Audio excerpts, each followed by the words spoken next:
You're listening to Kayak Flyer with your host, Sean.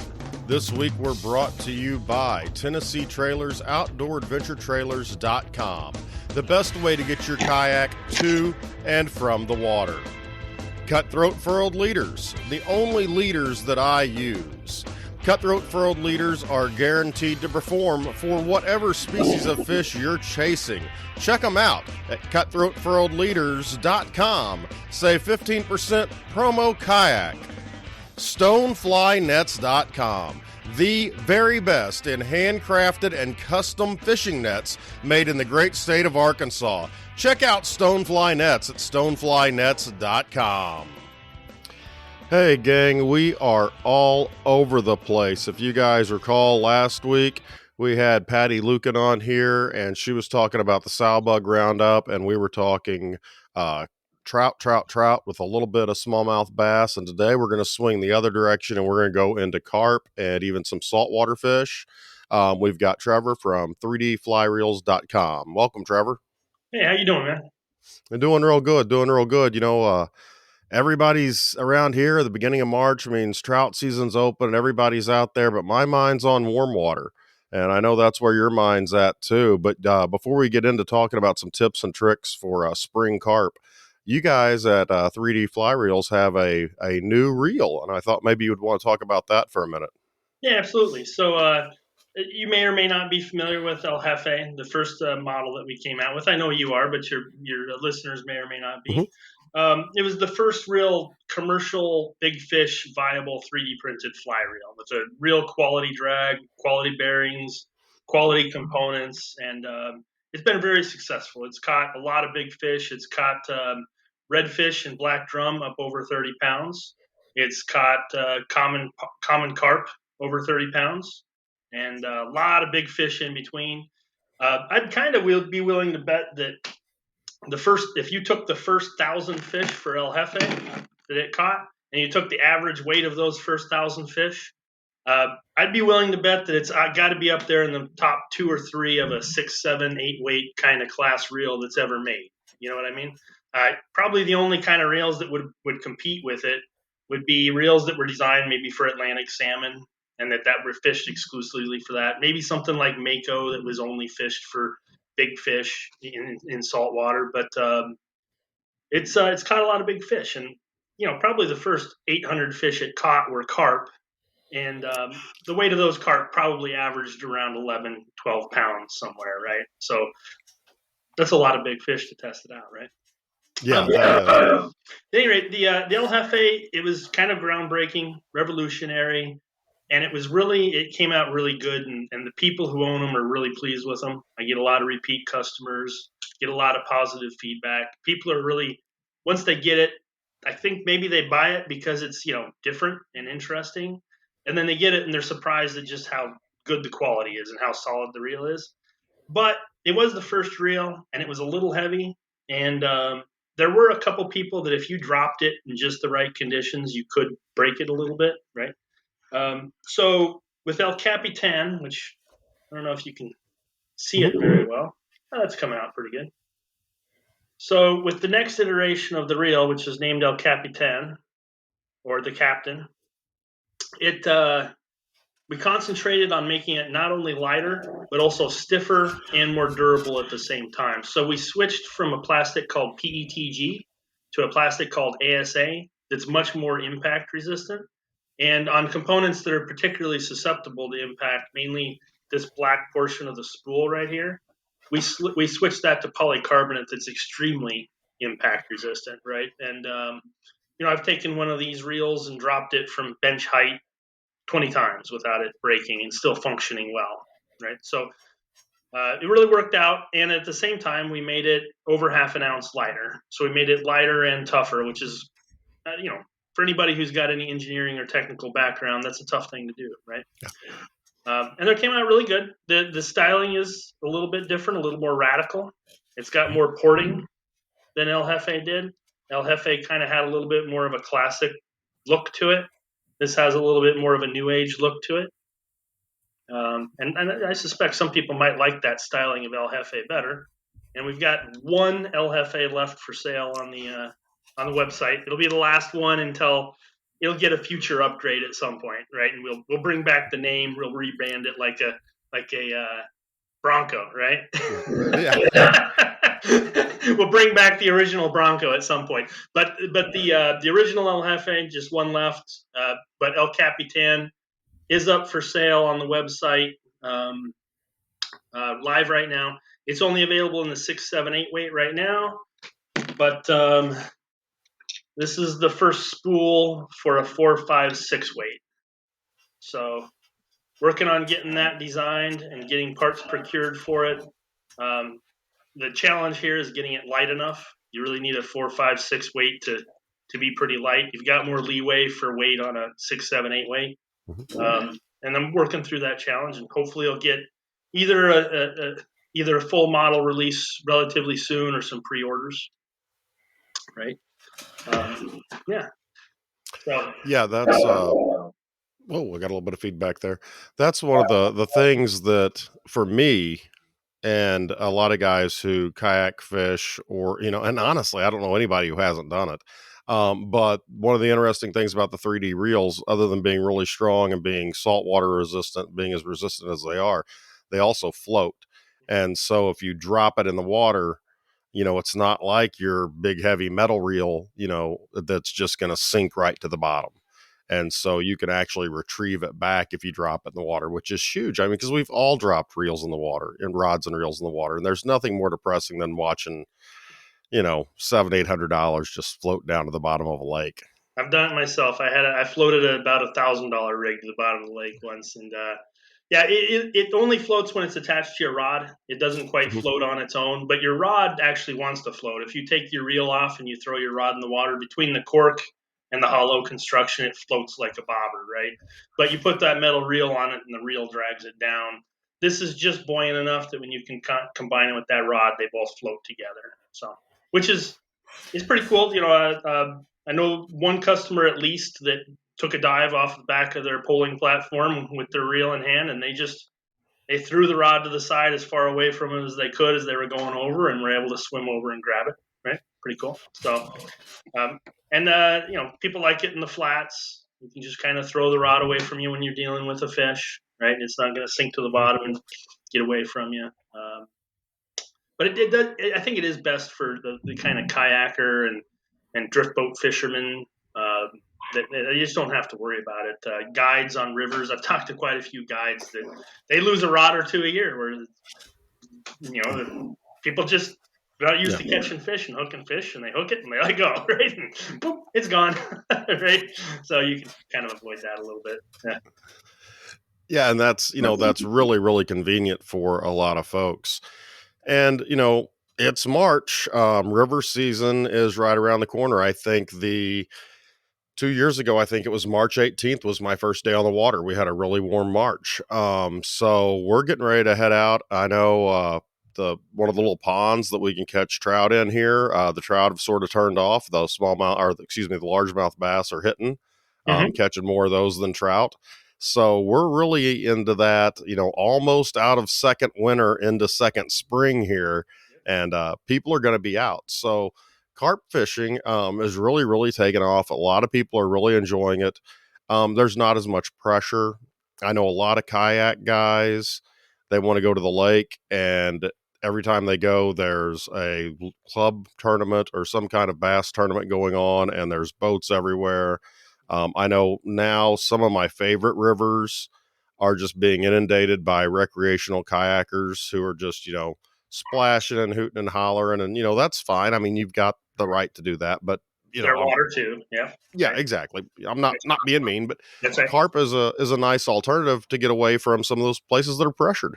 Yeah, absolutely. And I'll tell you what, this is I had the blog Fly Carping for a long time that people may have heard of. And if you're not, go flycarping.com. There's pretty much anything you'd ever want to read about carp on there. And I ran that for a good 10 years. And something that me and a couple other people really noticed is right about now is when people's cabin fever just starts to go bonkers, and they just got to hit the water. Right, they got no choice. They can't stand it anymore, and interest all over the internet on all kinds of fishing starts to ramp up. And Fortunately, this is about the time when it's a good time to start thinking about carp as well. Yep. We talked a little bit about this in the last show. I think that people tend to think of carp as a warm water species, Mhm. but that's not exactly accurate.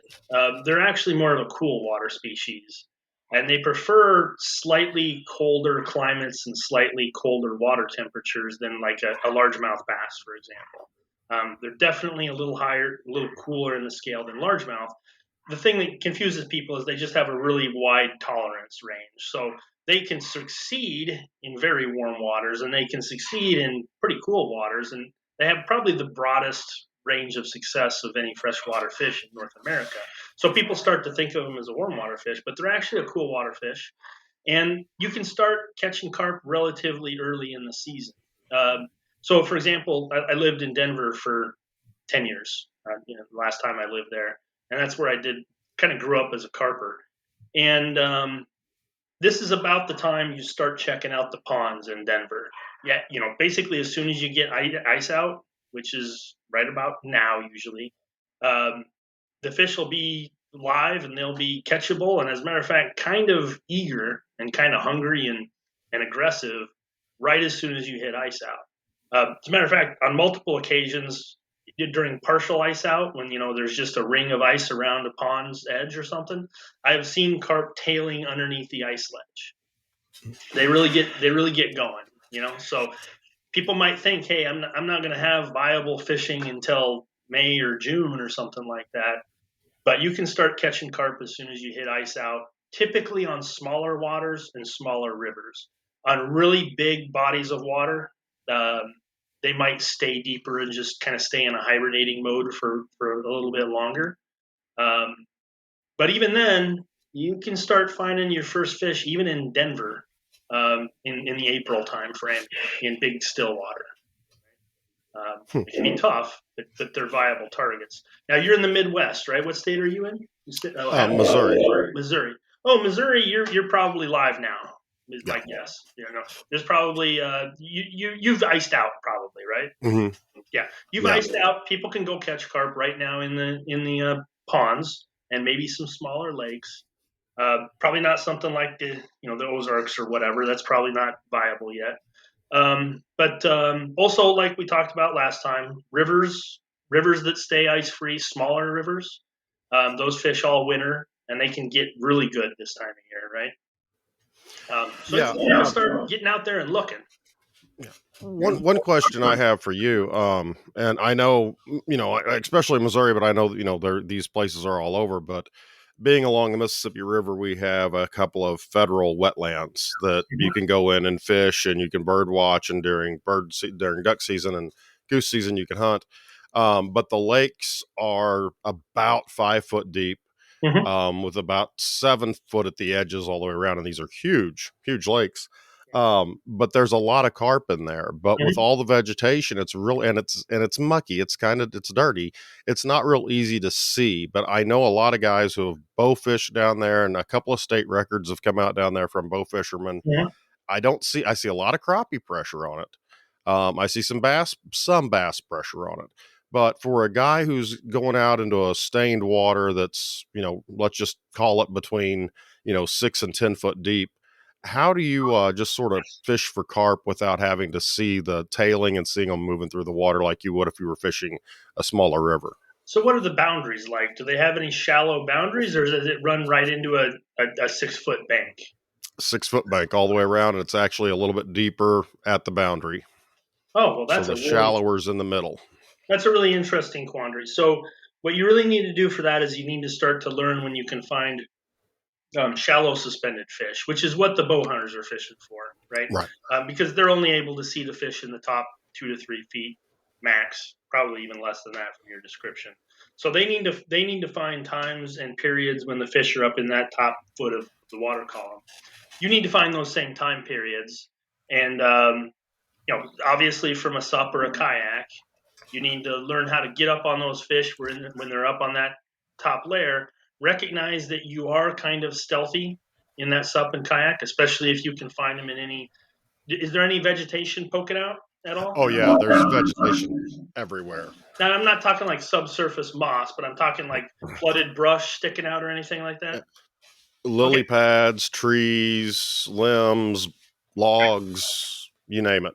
Lily pads are tough. I've never caught a carp in a lily pad situation, but if you can find kind of them in flooded trees and flooded brush, when the springtime hits and they start to move in for spawn, at various times of the day, they'll go into that cover and they'll sit on the top of the water column next to trees and next to brush, a lot of times hiding from the sun and the shadows, right? And if you can learn to find those fish and you can ghost up to them on your kayak and dap a fly in front of them, there's kind of a presentation that some people call like a shock dap, where carp's nose is right here and they're just sitting still, suspended in the top of the water column, and you just dunk your fly right next to their eye, just a little bit in front of their face, and they just trigger bite, right? They just and they just, their mouth just opens and they suck it in, and you set the hook. What's interesting about that kind of fishing is that you often get access to really big fish that way. The big females during spawning season, they'll at some point they'll want to rest, and also during feeding season and kind of late evenings, so that maybe high sun portion of the day, they'll get to a point where they want to rest from feeding, and they'll go up into those kind of conditions, and they'll come up into the top of the water column, and they can be pretty accessible. It's sometimes it's not the most interesting way to fish. You're not really casting a long distance, but you are really trying to sneak up on them, and it's got an interesting hunting feeling to it, right? And it's a very visual experience because you're really close to them. So it can be kind of fun.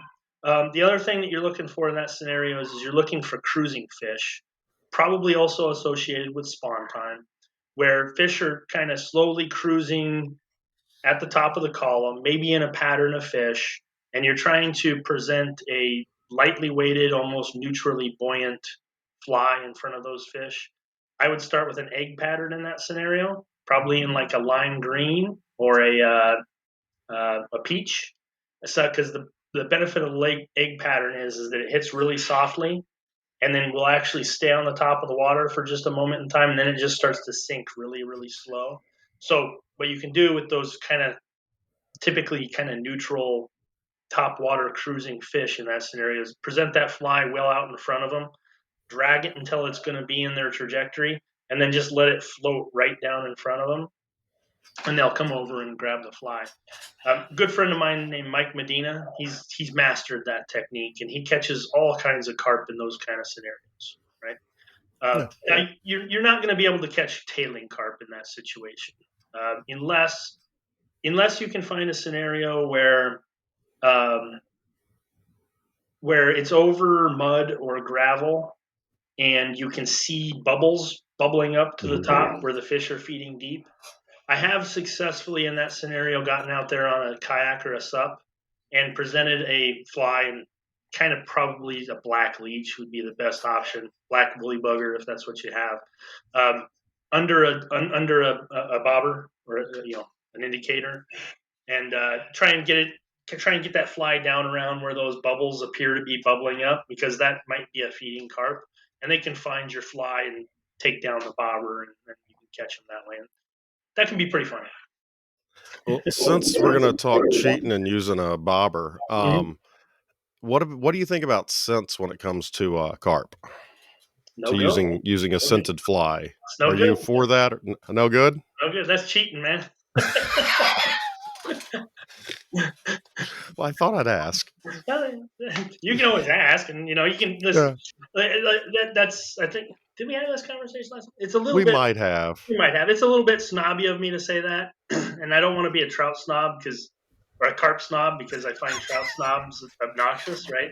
But it's just, listen, if you're going to be like, maybe you're online and you're checking out the carp scene, and you see a lot of other guys posting a lot of pictures, and you kind of see the culture, and you're interested in the culture. That's just not part of the carp culture. Okay. Right? That's just, you're I wouldn't say you're an outcast, but you're just not part of the culture if you're using bait, because that's what you're doing. Right? Well, I'm using an egg pattern. I'm using a leech. I've got a bobber. I mean, I'm just sitting here thinking, Hey man, you always got to draw a long line somewhere, and the carpers, they do all kinds of crazy non-traditional stuff compared to maybe traditional fly fishing, but every community's got to draw the line somewhere, and most of them have drawn it on bait, Yeah. on scent, So right? so the mop fly is still okay though, right? Mott fly is more than okay. Yep, yep. Uh, Yeah, that's one of the things I was, just different flies, and you look at a lot of flies, and it looks like you've got with a lot of carp flies, um, it's a jig style fly, so the hook points up, mhm, and you'll see a lot that look like they have a small pink chenille, like a super chenille, for a tail mhm. right out the back of it. And so I don't know if that's supposed to look like a little bit of a San Juan worm mixed with a little bit of a crawdad or sculpin body. I mean, there's so many neat carp flies out there that I think people are getting really creative with. Yeah, and listen, if your fans are interested in carp flies, my favorite book is Dan Frazier's book, 101 Carp Flies from Orvis, I think is the name of it, right? Mm-hmm. And that's got just a huge, broad selection of carp flies, and he gets a lot into how do you select your carp flies and everything, and how did you kind of try and match the hatch and those kind of aspects. I don't personally put too much concern into matching hatch or anything. I think that a lot of what you're doing is triggering reactions from carp, and that they see different kind of flies in different kind of scenarios, and that matches their instincts for what means food in that particular scenario, and go and eat it. And I think that with that San Juan wormtail, um, it's just kind of a good attractor pattern that works in a lot of different scenarios to just represent food, right? Yeah. Um, so for the viewers, a great fly to go kind of check out as your first carp fly that uses that San Juan tail is John Montana's hybrid fly. And really, what that is pretty simple. Actually, it's a soft hackle nymph with a San Juan worm tail, and there's a couple particular color combinations that seem to work great. One of them is a black soft hackle with a wine red tail, Mm-hmm. claret or wine, I think is depending on who you buy it from. It's called. That's kind of that's the Adams Irresistible or the Woolly Bugger of carpet, right? Just kind of a standard stock fly that everybody uses somewhere and it works almost everywhere. And I've only found two or three bodies of water where for whatever reason it just don't work. So that's good Yeah. stuff. Yeah. Yeah, and one of the in the later spring and in the fall, it's a lot easier when you're fishing for carp when you can see them coming up and feed. And so we have the cotton. I don't know. They're called cotton trees, is what we call them around here. But they have a little white fuzz that blows off of them, and Mhm. you'll see carp coming up, and so you can sort of key in on where they're at, and it's a little bit easier. But murky water's always been something that you know being on the next to the Mississippi River, maybe 50 miles from the Ozarks, right there in that little plain, you got hills to the north and you got one hill to the south and the river on one side. And so we're sort of in this pool where we have a lot of our local water is very, very murky. A lot of it comes through or feeds into the diversion channel, which takes the water out and drained the swamp that used to be southeast Missouri. So we have a lot of water that holds a lot of carp. Mhm. But I think some folks are just a little leery of not knowing where to throw and what to do whenever they're out there on that murky water. Well, now's the time of year to start to figure that out because in your scenario, your latitude and longitude, I'm guessing spawn is probably in the May timeframe, It's late April, yeah.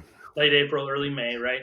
Um, Really, that's a great time of year to figure out where the carp are at in your area because, um, carp are going to tend to eat where they spawn to a significant degree. So if you can get out on the waters and keep your eyes open for splashing and carp that are raising heck during the spawning time, first of all, uh, they're way underrated as a target during that time. You can definitely have a lot of success during the spawn. We can get into that in a second. But second of all, it's a great way to understand where do they live and where do they like to live, and they're probably going to eat in the same areas later on in the year. But in that murky water that you're looking for, if you really want to have some shallow water fun, you're really looking for scenarios where, because of level changes, you get flooded grass or Hmm. flooded brushland. If you can find that in the springtime close to the spawn, it doesn't matter if you've got murky water. You're looking for water that's calf deep, that those carp are going to invade, and you can have the most fun you've ever had in your life if you can have that scenario. Does that happen where you're at? Oh yeah, the river floods, and I mean one of the city parks goes underwater, and I They, mean it's great, they will but literally come feed in that city park. I yeah, guarantee you. yeah, They'll yeah, feed on the grass, and right? I know a lot of guys that, because we have a real bad big head carp invasion. I know we talked about that last time. But that's when a lot of guys go out bow fishing for the big head carp and are just targeting that invasive species, which we've talked about in the past. I think anybody along the Mississippi or Missouri River, I know, has heard of that species. But yeah, there's a lot of flooded areas, and there's a couple of folks that have ground that gets flooded every year, and it's one of those where it's, oh, I've just got to, one day I've got to find out who it is and knock on their door and ask if I can fish that, because it's just amazing how much we get up. And that is a great example. And anywhere that floods, especially in the springtime, you'll be able to get out there and get in it. Just make sure you're out there when the water's going down, not when it's coming up. No, actually, for carp, um, you want to be there when the water's coming up. Well, They're I meant for safety. Oh, for safe. Well, yeah. I mean, obviously, you don't want it when it's coming up like rapidly and you're going to die. But so carp have a instinctual reaction that when water's raising, they'll invade the flooded brushland and grassland, and when it starts to drop, for obvious reasons, they skedaddle and they Right. get out of there, and they're very very sensitive to that, so that they don't get trapped and they don't get stranded. Right. So you'll find that in dropping water in those areas, fish will be gone like that, and you'll just like, I don't understand what happens. And you go look at some of the data and you're like, oh, it dropped an inch, right? Yeah. So yeah. Man, this is really an interesting conversation, because that is so my best carping outing that I've ever had was in a situation where a lake had flooded up into grassland kind of, and literally every carp in the whole lake flooded up onto that section of flooded Mm-hmm. grass. And I caught 100 carp in 2 days, which is, the first 8 years that I fly fish for carp, I probably averaged catching 3 fish a day, right? So that's kind of that's a big event, right? But those are the kind of situations that you really need to be looking for, because they can get Yeah. insane like that, where you're in with thousands and thousands and thousands of fish everywhere, right? So one thing you can do is, I would recommend you turn the tables on the bow hunter scum a little bit, and I say that not jokingly. So you can turn the tables on a little bit. They have their own forums, and they like to spread a lot of information to each other. So get on those forums, and you can kind of research when those flooded scenarios are happening. And you'll find that it's not just the big head carper that are up in there; it's the commons Yeah. as well. And I don't know whether they're targeting both, but they're both likely to be there. Yeah, most of the guys I know are strictly after the invasive species, because it gets so much bigger. Yeah, oh You yeah, know, it's it's hard to miss. yeah. 50 pounders and stuff, right? Yeah, Yeah, and so that sort of turned them into the bow hunting game fish, and I'm very happy for that. I mean, as anybody who's ever been hit in the face by one of those when they jump out of the water when you're on a boat, it's not fun. Not to mention the damage they're doing to the environment. But I'm really glad to see guys that are bow hunting for those, and then leave the other fish for other folks, because gar, another great fish you can catch on the fly that a lot of people will target as a non-game fish. yeah. Um, so when it comes to somebody who's a novice carp fisherman, um, I mean, the rod weight is important. You Mhm. need a bigger rod. Um, I assume you're probably going to recommend around an 8. I do most of my fishing with a 7, actually. helps a little bit with the more delicate presentations that you often need to do for carp. You're not throwing. A lot of times, why you need an 8-weight in the universe is because you're throwing big flies. It's not because you're fighting big fish necessarily. A 7-weight can do the job for almost any carp that you're gonna hook. Actually, listen, a 7-weight can do the job for any carp that you're gonna hook. Okay, and you're not throwing big flies. You're throwing half-inch flies, typically something in the half-inch to 3/4 inch range. That maybe they've got a little bit of weight, but they aren't that heavy, right? Right. But I can tell you that there is kind of a delicate balance there. You can also catch most carp on a 6-weight, honestly, especially if you've got one with a fighting butt. But as you go down in the size, the fight actually gets a little less fun because they're so big and they're so hefty. They just buckle the rod basically, and it just turns into a bow, and you can't feel the head shakes and everything because everything just gets too soft. So if you first of all, if you want to go carping, just take whatever rod you got, right? Don't worry about that at first. Just go catch some fish. If you got a 5-weight, a 5-weight will do fine for 80-90% of the carp you're ever going to hook, right? If you got a 6-weight, go there. If you got an 8-weight, go there. I actually do spend quite a bit of time fishing a 10-weight glass, even for small fish, because I kind of like that rod. Mm-hmm. It's fun, right? So don't worry about the rod. Go have fun. Might want to worry about your reel a little bit. I wouldn't go, you want a disc drag, and let's just leave it at that. Get yourself a disc drag. Click or pawl, you could run into some serious problems where the fish is going to spool you, or you're just going to have to hand brake everything, and that's kind of not fun too sometimes, right? Although there's kind of like a thing now. There's a what's his name? Calabros. I don't know. There's a fly reel company out there that's making the Fair Chase fly reel. I don't remember their name, and it's a big game click and pawl reel. Pretty interesting, pretty cool. So you have to basically palm the spool to fight the fish to make it a little bit more challenging. Gotcha. Fun stuff, Yeah. I guess, I don't know, maybe I shouldn't be pumping up the competitor, but I don't care. I'm doing this for fun, man. I'm not trying to get rich here, you know what I mean? I understand. Trust me. Yeah. You get it, right? Okay, so let's talk a little bit about the spawn and the benefits of the spawn. So we talked about that it's a great way to find where the fish are and where the fish like to be because you can see them, right? Are we still live? Are you? Yeah. Okay. And the other thing about the spawn is that there might be a perception from some other species and maybe some people who have written about carp that it's not a good time to catch fish, and it's just not true. You just have to learn how to do it. And what the good, the high level experts have learned, probably other people, is that it may be the best time of year to catch fish because it brings all the fish in and makes them all accessible, and especially brings in the big fish. The big spawning females, sometimes they only come shallow during the spawn and maybe for a short window in the fall, and you literally will not get a shot at a big female during the summer typically, right? But what you have to learn is that in the spawn, you'll find pods of fish that are grouped up and they're really splashing around and piling on top of each other. And you'll see 2 to 5 males all piled up on a female, kind of bumping her and moving her around. Those fish are not the fish you're looking for, right? Those are the fish that really have other things on your mind. What you're looking for is the wallflowers, we call them, or at least I call them. And those are the fish that they've moved off to the side for whatever reason. Either sometimes a female will get tired and she'll move off to the side to feed a little bit.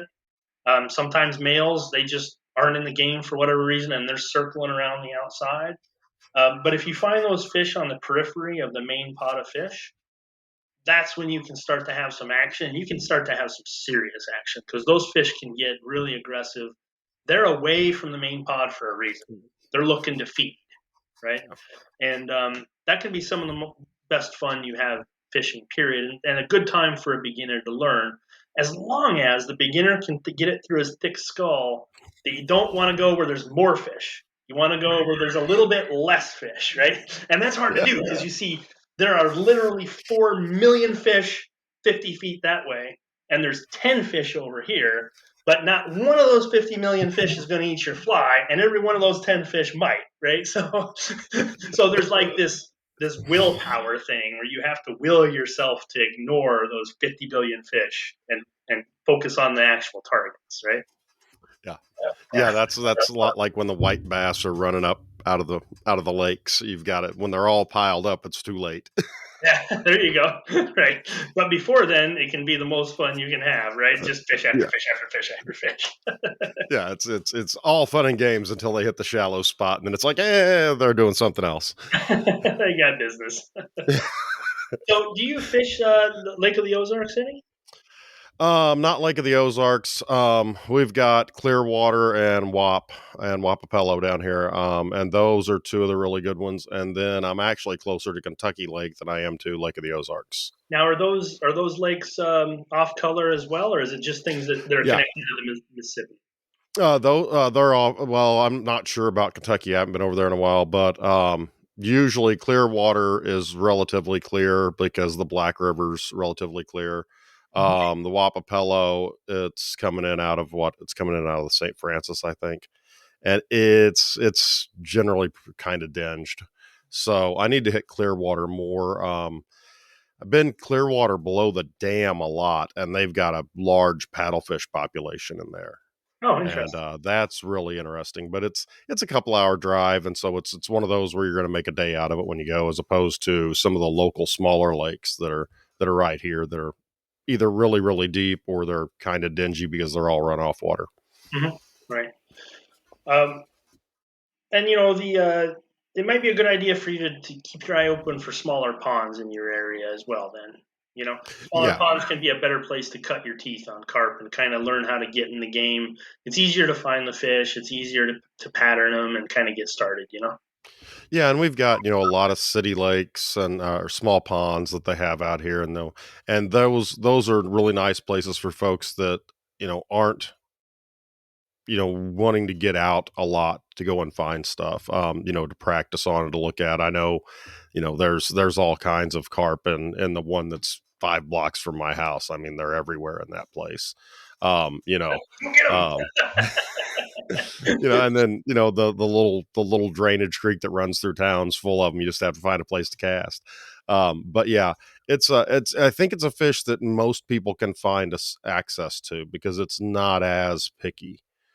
At least that's my opinion on it. Yeah, Is that they've got a broader range. It's that they can live anywhere, right? So, those city lakes are a great example. One of the reasons why I really got the first time I really got sucked into carp, I'd been doing it for a couple of years, but what really sucked me in was when I had my son.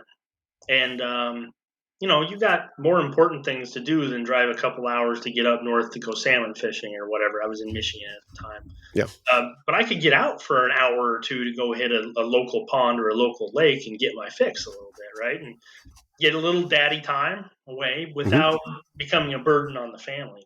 And I know quite a few people that's exactly how they got sucked into carp is this is my best option to do something close. And then you start to do it a little bit and you get really interested and you get Yeah. sucked in. And right, do you have children? Yeah. I've got three, but they're all teenagers. So They don't want nothing to do with you anyways, right? yeah, yeah, I'm done. I'm old news. Right. Yeah, so your fishing time changes at that point in life, right? It gets a little easier to break away for an extended day or weekend or week or whatever, right? Yeah. Yeah, there was a time when it was non-existent. When you had two little ones running around at the same time, and one, just 2 or 3 years older than that, and you're like, I've got to get out of here. And now it's like, hey, kids, let's go kayaking. Right. And so it's me and two of the kids with fishing rods, and the wife and the other kid just floating down through the river. So it changes things a lot. But yeah, the proximity of your ponds and things like that, and carp has become just. And I always say this, I talk about it a lot, and I shouldn't. I guess it's not become popular. It has been popular. It's swinging into the mainstream.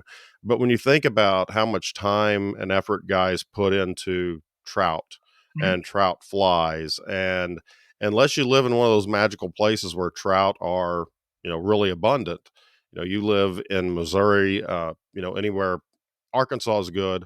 But you get down to like Louisiana and, parts of Texas and things like this and out west, there's some good places for them, but there's some not so good places for them too.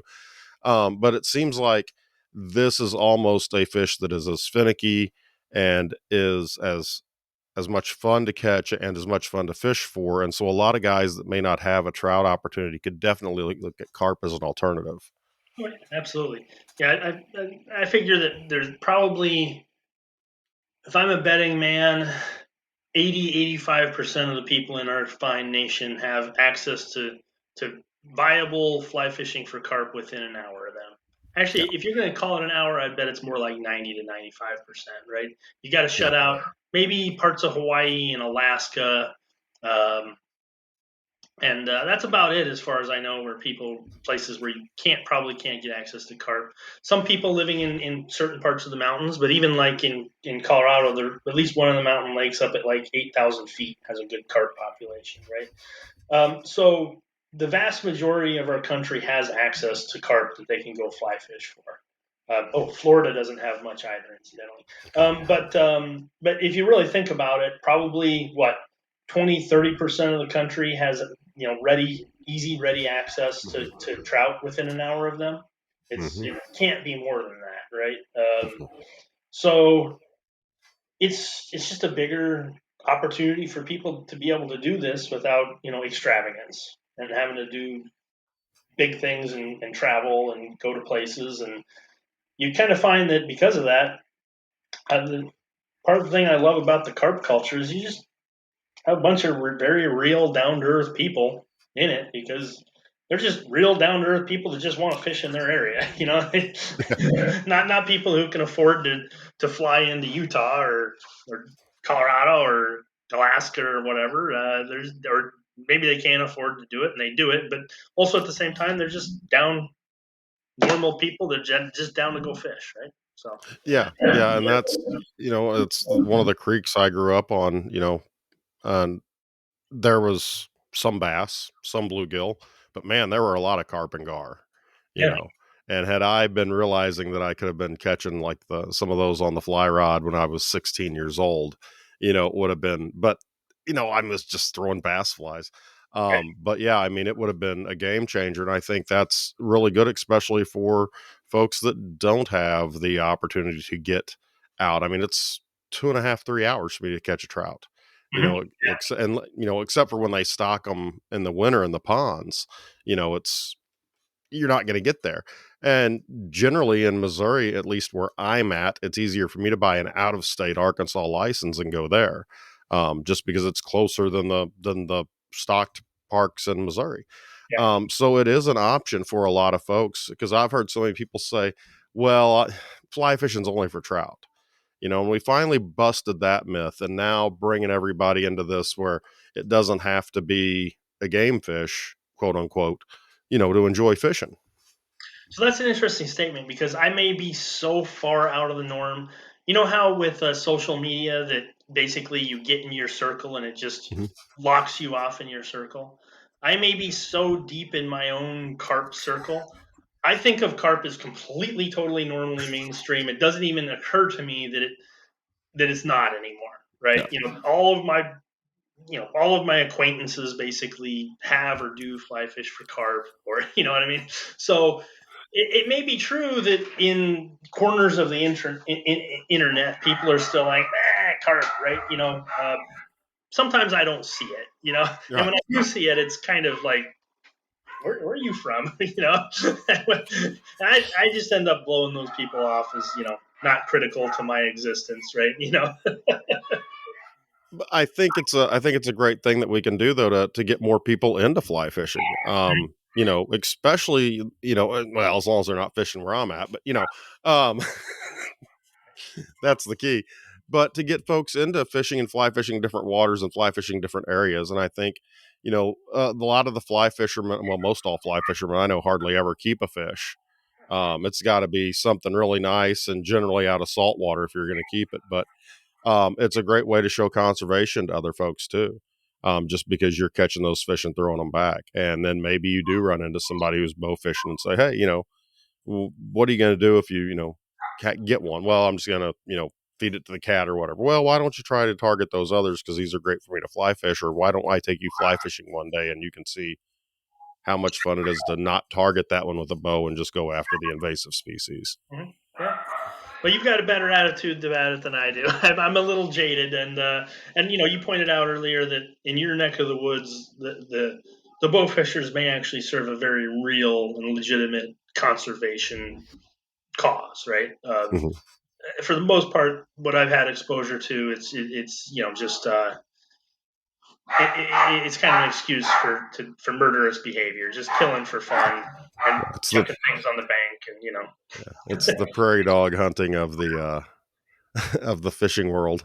My grandpa used to do that. Yeah, my grandpa used to get a quarter per prairie dog back in the day. Well, I've got a couple of friends that go, and they just go into a restaurant and they'll be eating breakfast, and one of them will just say something. Well, I heard there's prairie dogs on this public land. He goes, within 10 minutes they'll have 3 different addresses and they'll be arguing over what they're going to cook you for lunch. Oh, And I having only been out west one real time, I didn't realize prairie dogs were that big of a problem for ranchers. But right. I know they have the plague. That's all I know. You don't pet them because they can have the plague. Don't pet prairie dogs. That's good to know. I guess I knew that at one point, but I had forgotten. Yes, prairie Yeah. dogs are bad. Yeah. So before we wrap everything up, El Capitan is going strong. Do you have orders that you're taking orders for, or do you have in stock for sale, or are you still running it where it's sort of once a week they're put out? Right now, I've got a decent little back inventory. Right, so I've got some for sale right now.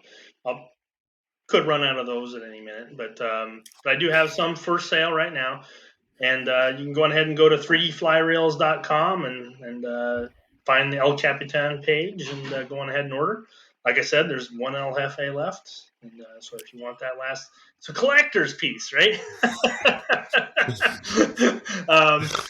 But you can have one of the first El Capitans too, and that's pretty Yeah. exciting. For some You can get- reason, the Army Green is the big seller on El Capitan so far. Every order has been Army Green so far. Really? People like that. Yeah. So, Yeah.